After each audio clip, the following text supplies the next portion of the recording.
आज जिस तरह तमिलनाडु ने पुराने नेताओं को हाथ जोड़ करके मना करके और नए लोगों को मौका दिया है कुछ करके दिखाने का, उत्तर प्रदेश के लोगों को भी अपने बारे में सोचना चाहिए। सोचना चाहिए नहीं सोचना चाहिए? किसानों की फसलों पे सरकार एमएसपी की लीगल गारंटी देगी। और ये मेरा क्षेत्र है जहां मैं पला बड़ा हूं, ये गन्ने का क्षेत्र है। गन्ने का सबसे उपयुक्त मूल्य जो अब तक नहीं मिला वो आजाद समाज पार्टी अपने पहले कार्यकाल में दिलाने का काम करेगी। प्यारे साथियों, बहुत लंबी लिस्ट है, चाहे वो प्रदूषण मुक्त हो या जो मिलावट की जा रही है, मिलावट करके लोगों की जान से जो खिलवाड़ की जा रही है, उनकी जान की रक्षा का विषय हो, या सबसे अति महत्वपूर्ण जिसको जब मैं कहता हूं तो कुछ लोगों के हाथ समर्थन में नीचे हो जाते हैं कि हम लोग शराबबंदी उत्तर प्रदेश में करने का काम करें। आप शराबबंदी को रेवेन्यू से मत देखो, आप शराबबंदी को इस तरह देखो, अपने घर में झांक के देखो, जो पिता है वो झांक के देखे कि क्या उनके बच्चे, जो उनका भविष्य है, वो इस नशे की भेंट तो नहीं चढ़ रहे हैं, क्या उनका परिवार इस नशे की वजह से तो नहीं टूट रहा है। मां दुखी है, पत्नी दुखी है, बहन दुखी है, बच्चे दुखी है। आदमी, गरीब आदमी 500 रुपए कमा रहा है, 250 की शराब पी के आ रहा है और उनके बच्चे रोटी के लिए मोहताज है।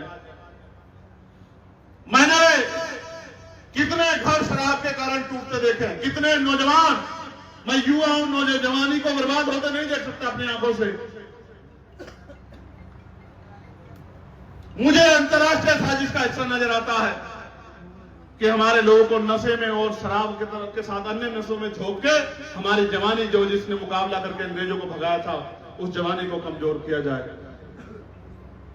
इसके साथ साथ सड़क दुर्घटना, आप निकले हैं बाजार जाने के लिए, काम पर जाने के लिए, और अचानक से पीछे से किसी गाड़ी ने आके आपको टक्कर मारी और आपकी पत्नी, आपकी बहन, आपका भाई, आपके बच्चे, आपकी मां, आपके पिता इंतजार देख रहे हैं, लेकिन आपकी लाश घर पहुंच रही है। मैंने बहुत बड़े पैमाने पर देखा कि बहुत सारी सड़क दुर्घटनाओं का सबसे बड़ा कारण शराब। 70% झगड़े, जो लोग रोज साथ रहते हैं और फिर तलवारें खिंच जाती हैं, सर फट जाते हैं, गोलियां चल जाती, बहुत सारे झगड़ों की जड़ शराब है। इसलिए मैंने अपनी पार्टी के लोगों से विस्तृत चर्चा की और बहुमत से यह फैसला लिया कि भाई शराब बंद होनी चाहिए। इसलिए मैंने आपको कहा ये लोगों को बचाने का विषय है, ये रेवेन्यू का विषय नहीं है, इसलिए शराब बंद होनी ही चाहिए। होनी चाहिए नहीं होनी चाहिए बताओ? जो दोनों हाथ उठाएगा उसी की माने जाएगी। यहां तो मेरठ में ज्यादा लोग उठा रहे हैं। मैं एक गांव में गया था बुलंदशहर के, महिलाएं सारी उठा रही थी, पुरुष बेचारे हाथ नीचे कर रहे थे। एक आदमी ने तो अंत तक भी हाथ नहीं उठाया। मैं समझ गया कि इनको तो नींद नहीं आती होगी बिना शराब के। फिर मैंने उनको समझाया तो उन्होंने भी हाथ उठाया। मैंने पूछा कि अगर आपके बेटे को कल इसकी वजह से नुकसान हो गया तो क्या करोगे?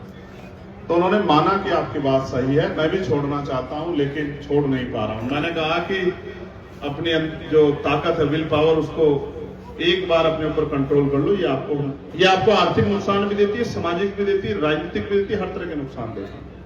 इसलिए बहुत सारे ऐसे विषय हैं जिन पे आजाद समाज पार्टी काम करेगी और मैं बहुत जल्द अपने साथियों के सहयोग से मैनिफेस्टो के जरिए वो आपके बीच में लेके आऊंगा।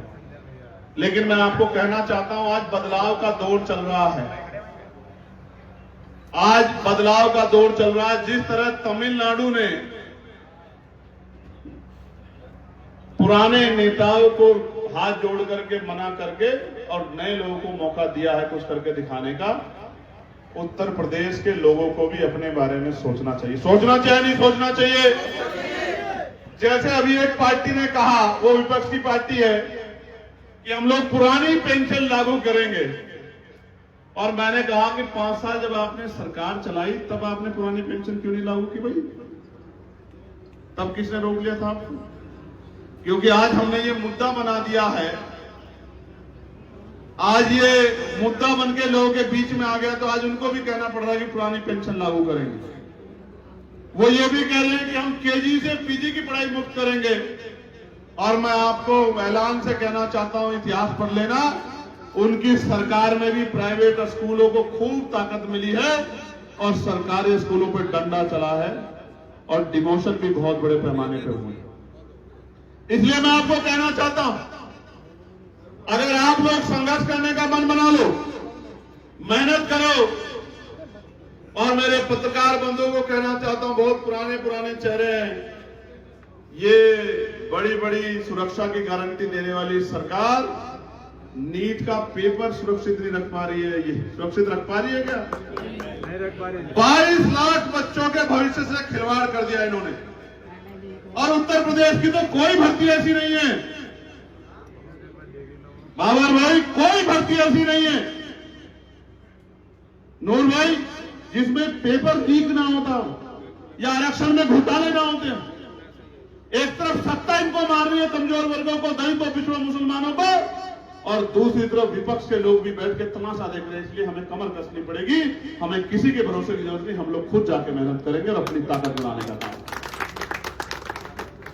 नीट का पेपर होता है, शिक्षक भर्ती घोटाला हो, कोई ऐसा पेपर नहीं जिसमें घोटाला ना होता। सरकार अपने चहितों को नौकरियां लगा रही है और गरीब के बच्चों को मरने के लिए छोड़ रही है। मैं एक और आपको गारंटी देना चाहता हूं, अभी जो भी पेपर होता है,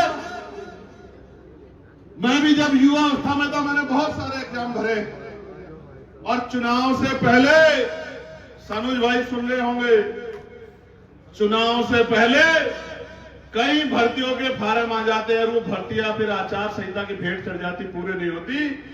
लेकिन जो हजारों करोड़ रुपया फीस के नाम पे इकट्ठा किया जाता, कभी उसका हिसाब नौजवानों को नहीं दिया जाता। कितनी ऐसी भर्तियां होंगी, अब चुनाव आने वाला है, देखना सरकार कहेगी हम ये भी कर रहे हैं, ये भी कर रहे हैं, ये भी भर्ती ला रहे हैं, टीचर की भी ला रहे हैं, पुलिस की भी ला रहे हैं, इसकी भी ला रहे हैं, और प्रक्रिया इतनी स्लो कर देगी कि यदि आचार संहिता लागू हो जाएगी और फिर कहेंगे कि भर्ती तो नई सरकार अगर बदल जाए, कहेंगे रुक गए, पुरानी आएगी तो कहेंगे हम नए सिरे शुरू करेंगे। मैं तो कहता हूं जितनी बार पेपर लीक हो, जितने बच्चों ने फॉर्म भरा है, उतनी उनकी आयु, उनको 1 साल की छूट उनको दे देनी चाहिए, तत्काल उनको 1 साल की छूट दे देनी चाहिए। नौजवानों के भविष्य से खिलवाड़ किसी कीमत में बर्दाश्त नहीं होना चाहिए। और जो पेपर होते हैं, मैं आपको आज कह रहा हूं, नौजवानों सुन लो, जो पेपर होगा उसमें परीक्षा के लिए कोई फीस नहीं होगी, एक बात, और सेंटर भी कई सौ किलोमीटर दूर नहीं लगेंगे, जिला से एक जिला छोड़ के दूसरा जिला छोड़ के लगेंगे कि सुबह आप 1 घंटे में अपने पेपर स्थल तक पहुंच जाओगे, रात को जाके आपको स्टेशन पे, बस स्टैंड पे या कहीं ऐसी जगह रात नहीं गुजारनी पड़ेगी कि जहां आपको तकलीफ हो। मैं आपको विश्वास दिलाता हूं, मैं तो नौजवान हूं, आपके बीच का हूं, हम पे तो संगठन है तौफीक भाई, हम पे तो कैडर है बदर, जिन्होंने वहां जनता ने जिनको आशीर्वाद दिया उनपे तो संगठन भी नहीं था, संगठन भी नहीं था। हम तो पूरा प्रदेश घूम के आए, अभी 18 मंडलों में प्रभु जन सम्मेलन किए, 8 बड़ी रैलियां की, मुस्लिम समस्या और संवाद के नाम से कार्यक्रम करके मैनिफेस्टो ड्राफ्ट बनाया, पिछड़ा वर्ग अधिकार सम्मेलन करके पिछड़े वर्ग के भाइयों के लिए पार्लियामेंट में भी हिस्सेदारी की आवाज उठाई कि पॉलिटिकल रिजर्वेशन ओबीसी समाज को मिलना चाहिए विधानसभा लोकसभा में, जिसको उठाने की हिम्मत पिछड़े वर्ग के नेता भी नहीं कर पाए क्योंकि उनके अंदर नियत नहीं है। और अति पिछड़े समाज को 15% अतिरिक्त आरक्षण मिलना चाहिए, इसकी आवाज भी उठाई। तो हम तो निरंतर संघर्ष कर रहे हैं, कोशिश कर रहे हैं सामाजिक न्याय लागू हो, लेकिन मैं कहता हूं इन सरकारों में लागू नहीं हो सकता। चंद्रा जी, अगर हम लोग मेहनत करके, गुरुचंद भाई साहब सब लोग, हम लोग मेहनत करके अगर हम लोग ताकत बना ले, संजय भाई, पाल साहब, तो वो दिन दूर नहीं है नौशाद बाबू की हमारी बात को भी बल मिल जाएगा उत्तर प्रदेश के अंदर। और जो नगीना में हुआ है वो मेरठ में भी हो जाए, ये कोई बहुत सोचने की बात नहीं। चाहे वो हस्तिनापुर हो, चाहे सरदना, चाहे किठौर, चाहे सिवाल खास, चाहे मेरठ दक्षिण, चाहे मेरठ शहर और चाहे मेरठ कैंट, अगर हिम्मत जुटा लो तो कुछ भी नामुमकिन नहीं है मेरे साथी। एक मौका आजाद समाज पार्टी को मिलने दो, फिर आप देखना किस तरह के बदलाव उत्तर प्रदेश में होंगे। और मैं फिर कहता हूं, परिवार की राजनीति हो या कोई और राजनीति, सबकी कोई जगह नहीं बचेगी उत्तर प्रदेश में। संघर्षशील लोगों को मौका मिलने लग जाएगा। मेरी बात का झूठ, फरेब, धोखा, अन्याय, अत्याचार, ये सब राजनीति से अलग हो जाएंगे। लूट खसोट, ईमानदारी की राजनीति और संघर्ष की राजनीति को अवसर मिलने का काम होगा। ये काम आजाद समाज पार्टी करेगी। इस बार हमने तय किया है कि हम लोग नए संघर्षशील लोगों को आगे बढ़ाने का काम करेंगे, अपने जैसे लोगों को, चाहे वो उम्र में हमसे 4-6 साल छोटे हों या 4-6 साल बड़े हों। उन ऐसे लोगों को जिनको मौका नहीं मिला लेकिन संघर्ष उन्होंने खूब किया है, उनको हम लोग आगे बढ़ने के अवसर देंगे। इस बात का अनस मैं सबको विश्वास दिलाऊंगा।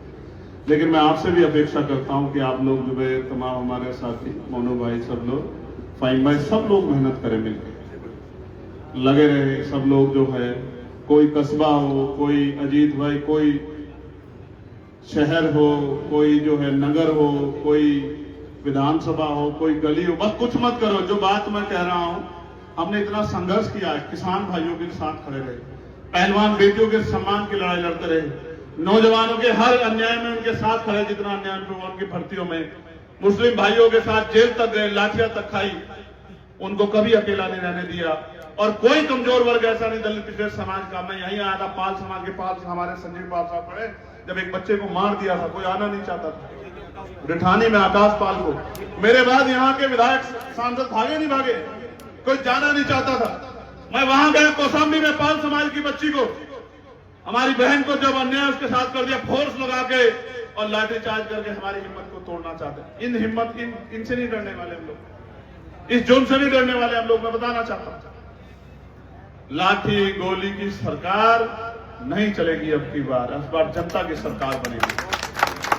मैं जनता से भी कहना चाहता हूं, मेरठ के माध्यम से, अपने बारे में सोचो, अपने बच्चों के बारे में सोचो, अपने क्षेत्र के बारे में सोचो। और एक कहावत है, अजमाए हुए को अजमाओगे तो वही मिलेगा जो मिलता है। तो अब तक आपको वही जो मिलता है, उससे अगर आप खुश हैं तो फिर आपको परिवर्तन की जरूरत नहीं होनी चाहिए। और अगर आप अपने बच्चों के लिए अच्छी शिक्षा, अच्छी चिकित्सा, रोजगार की व्यवस्था, कानून व्यवस्था अच्छी जोगिंदर रात, तो फिर उनको हमको सबको मिलकर मुट्ठी बन के काम करना पड़ेगा, तभी हो पाएगा अन्याय रोकने का इंतजाम। जब हम लोग मेहनत करेंगे, हम लोग संघर्ष करेंगे, घर घर जाके अपनी बात को पहुंचाएंगे, और जो हमारी नौजवान लीडरशिप है, चंद्रशेखर हो या और तमाम हमारे साथी, ये सब लोग जब कमर कस लेंगे, मैदान में आ जाएंगे, तो वो दिन दूर नहीं है कि मंजिल आपसे दूर हो जाए। कहते हैं ना, तमन्ना अगर सच्ची हो तो रास्ते हजार होते हैं, तमन्ना अगर झूठी तो बहाने हजार होते हैं। हम सच्ची तमन्ना लेके इस काम को कर रहे हैं। और मैं पुनः जिन साथियों ने आज अपनी आस्था विश्वास आजाद समाज पार्टी में व्यक्त किया है, मैं पुराने साथियों से कहूंगा, हर साथी को अपने साथ लेके चलना, उसका हाथ अपने हाथ में लेके चलना।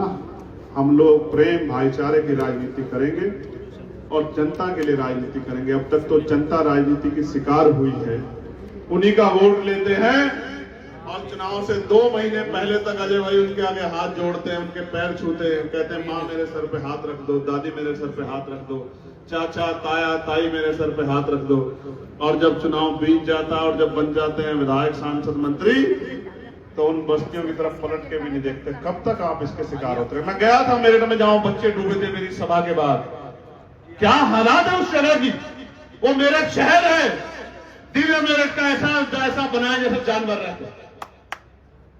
क्यों नहीं दिखा सरकारों को? वो इसलिए नहीं दिखा क्योंकि वहां जो लोग रहते हैं वो सरकार के एजेंडे में नहीं है। इसलिए नहीं दिखा क्योंकि वहां मुस्लिम समाज के लोग रहते हैं। मैं जानता हूं मैं कैसे अपने दर्द को चीख चीख के बताऊं कि किस तरह की बुरी हालात में हमारे लोग यहाँ हैं। लेकिन मैं कहता हूं हर रात के बाद सवेरा होता है, इस बार भी सवेरा होगा। रोशनी आपके घरों तक पहुंचेगी, आपको ताकत मिलेगी, आपको हिम्मत मिलेगी। और उन लोगों को जिनको मौका नहीं मिला प्रदेश में, जिन जातियों को, जैसे हमारा जोगी समाज भी, इनकी भी एक बड़ी टीम ने आज जो है आजाद समाज पार्टी ज्वाइन, जिन जातियों को मौका नहीं मिला है प्रदेश भर में, उन जातियों को भी हम लोग प्रदेश भर में मौका देंगे। अति पिछड़े मुस्लिम समाज के भी सब लोगों को, सबको साथ लेकर चलने का काम करेंगे। और जो बच जाएंगे उनसे कहेंगे कि वो विश्वास आजाद समाज पार्टी को मौका दें, जिससे कि अगली बार उन लोगों को भी आगे बढ़ने का मौका हो। आपने मुझे सुना, इतनी गर्मी में आप डटे बैठे रहे, मैं आपकी हिम्मत की सराहना करता हूं। लेकिन मैं मानता हूं कि जब आप यहां से जाएंगे तो ये बात अपने साथ लेके जाएंगे कि भले ही मीडिया सारी बात ना दिखाए सागर, हमें हर एक बात का प्रचार अपने आप से करना है। मीडिया जितना मदद कर देगी बहुत, लेकिन जो काम मीडिया नहीं कर पाएगी वो हमें अपने संघर्ष से करना है। विजय अध्यक्ष जी, जो काम मीडिया नहीं कर पाएगी, जो काम अखबार नहीं कर पाएंगे, जो काम विरोधी आपको नुकसान पहुंचाने के लिए करेंगे, आपकी बात को कमजोर करने के लिए करेंगे, आपको सच्ची बात को लेकर जनता के बीच में जाना है। बताओ, जाओगे नहीं जाओगे? बताओ, इस सरकार से मुक्ति चाहते हो नहीं चाहते हो? बताओ, दोनों हाल में बताओ, चाहते हो नहीं चाहते हो? तो अगर चाहते हो तो सुन लो, फिर चाहते हो तो सुन लो। फिर ये जो सरकार है सनोज बाबू, ये तो उनकी भी नहीं हुई जिन्होंने वोट देके सरकार को बनाया था। सेंट्रल मार्केट के लोगों के साथ क्या किया आपको याद है? नहीं याद है? किस तरह से वहां बहनें बैठ के आंदोलन कर रही थी, आपको याद है? नहीं याद है? और ये हमारे कार्यालयों में भेज रहे हैं बहनों को गुमराह करके, ये कहने के लिए कि भाई वुमेन रिजर्वेशन बिल क्यों नहीं पास होने दिया। मैं कहना चाहता हूं मेरठ की धरती से, वुमेन रिजर्वेशन बिल तो 2023 में पास हो चुका है पूर्ण बहुमत से। ये सरकार उसको लागू नहीं कर रही। हम तो वो व्यक्ति अकेले पूरी लोकसभा में जिसने कहा था कि 50% आबादी को, आधी आबादी को 50% आरक्षण मिलना चाहिए, और उसमें पिछड़ी और अति पिछड़ी और मुस्लिम समाज की बहनों को, दलित समाज की बहनों को, आदिवासी समाज की बहनों को भी मौका मिलना चाहिए। हम तो वो व्यक्ति हैं। लेकिन ये महिलाओं को गुमराह करके हमारी बहनों को भेज रहे हैं। मेरे पास काम ज्यादा ना होता, मैं जाता उनको चाय भी पिलाता, पानी पिलाता, कोल्ड ड्रिंक भी पिलाता, मिठाई भी खिलाता, उनको गर्मी में भी नहीं बैठने देता, और उनको सच भी बताता कि किस तरह से उनकी रसोई को, उनके चूल्हे को नुकसान पहुंचाने का काम इस सरकार की नीतियों ने किया। 900 कुछ रुपए, लगभग 1000 रुपए कमर्शियल सिलेंडर में बढ़ा दिए, और कहते हैं हम महंगाई कंट्रोल करेंगे। टोल पे पैसे बढ़ा दिए, और अभी कह रहे हैं कोरोना जैसे हालात बन जाएंगे। और मैं आपको बताना चाहता हूं, जिस दिन आदरणीय प्रधानमंत्री जी ये बात कह रहे थे, उसके बाद शपथ ग्रहण समारोह में सारे मंत्री जी अपने अपने प्राइवेट जेट से जा रहे थे।